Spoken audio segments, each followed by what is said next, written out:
n'a pas de structure autour de l'e-sport. Heureusement, il y a des grands acteurs qui font de l'e-sport déjà, le SWC plus du côté US, l'ESL en France par exemple, qui eux ont des structures parce qu'ils sont considérés comme des sociétés d'entertainment, etc. Mais dès qu'on touche à du cash prize, déjà là on a des petits problèmes parce qu'il faut les déclarer, etc. C'est plus pour les joueurs où je pense que ça va être intéressant parce qu'actuellement certains en vivent. Mais ils ne sont pas déclarés comme des travailleurs, donc ils ne cotisent pas, ils n'ont pas de retraite, ils n'ont pas de sécu. C'est un peu, malheureusement, c'est un peu de l'argent au noir quoi, pour le moment. Et c'est bien d'un côté, parce qu'il n'y a pas de taxes, mais une fois qu'on veut en faire son métier, ça devient compliqué. Et surtout que les compétitions se font dans le monde entier, et que dès qu'il s'agit de voyager autre part, il faut parfois des visas. Et que donc, actuellement, on avait des visas tourisme, mais de plus en plus de compétitions commencent à demander des visas travailleurs, en fait, pour venir. Et donc, je pense que donner une structure aux joueurs e-sport en France va leur permettre de pouvoir demander des visas plus facilement et de pouvoir voyager plus facilement, parce que souvent, c'est le problème, c'est que les joueurs d'e-sport doivent s'y prendre très à l'avance pour participer à des compétitions, parce qu'il faut demander des visas spécifiques, etc., surtout entre l'Asie, l'Europe, les États-Unis. Pas évident pour eux de voyager. Il y avait toujours un peu des combines, voyageurs, tourisme, voyageurs, travail temporaire. Maintenant, il y a beaucoup de compétitions qui demandent des visas de travailleurs réels. Donc, ça devient un milieu qui se professionnalise, et tant mieux. On a même pu voir commencer à avoir des problèmes de dopage. Donc, on arrive dans un milieu qui rapporte énormément d'argent. Il y a encore, il me semble que c'est hier, une compétition Dota qui monte les revenus à plus de 2 millions de dollars donc pour les joueurs.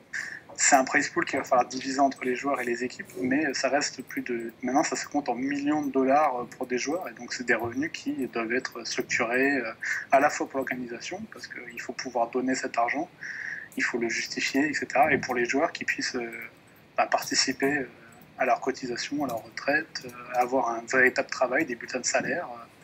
Et pour le moment, certains se déclaraient en auto-entrepreneur, sauf que le statut n'est pas, on va dire, adapté complètement, d'une part du côté des revenus, parce qu'un auto-entrepreneur est censé avoir des revenus réguliers qui sont plafonnés chaque année, alors que là, ils peuvent gagner énormément d'un coup et ne plus rien gagner pendant plusieurs mois.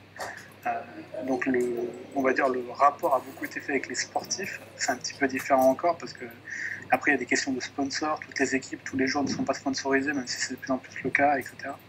Donc je pense que c'est très intéressant en France et dans le monde entier d'encadrer, on va dire, cette activité, d'en faire quelque chose de plus professionnel. On commence à voir sur des sites et des chaînes généralistes comme ESPN aux US qui se mettent à passer des compétitions d'e-sport, même l'équipe en France qui passe des compétitions de FIFA. On se dit que c'est un milieu qui va de plus en plus être connu, de plus en plus être reconnu aussi par le grand public, les politiques et tout le monde. Donc, y poser une structure et l'encadrer correctement, contrairement à ce qui a pu être dans le passé avec l'Argel, qui a posé beaucoup de problèmes sur d'autres revenus alternatifs sur le poker ou les jeux d'argent par exemple. Les risques, c'est que, alors je n'ai pas exactement les détails de ce qui s'est passé, mais il y a quelques années, l'Argel, qui est donc une partie du gouvernement français, a repris tout ce qui était la législation autour du poker en ligne et qui a causé en très très peu de temps tous les sites majoritaires français de poker de fermer, et la plupart des joueurs français jouent maintenant à l'étranger en fait. Tous les sites maintenant les plus connus ne sont plus hébergés en France parce que la législation a empêché que ça fonctionne correctement. Donc je pense que toute la discussion qu'il y a au niveau politique autour de l'e-sport actuellement, c'est d'éviter un problème équivalent, surtout qu'on voit, on va dire, la génération que ça peut créer avec des stades entiers remplis.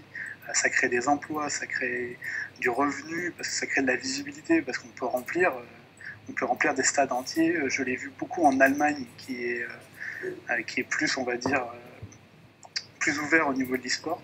Il y a quelques années, j'ai été à l'ESL One, qui est une compétition de Dota à Francfort, et on avait le stade rempli de joueurs de Dota qui venaient regarder une compétition.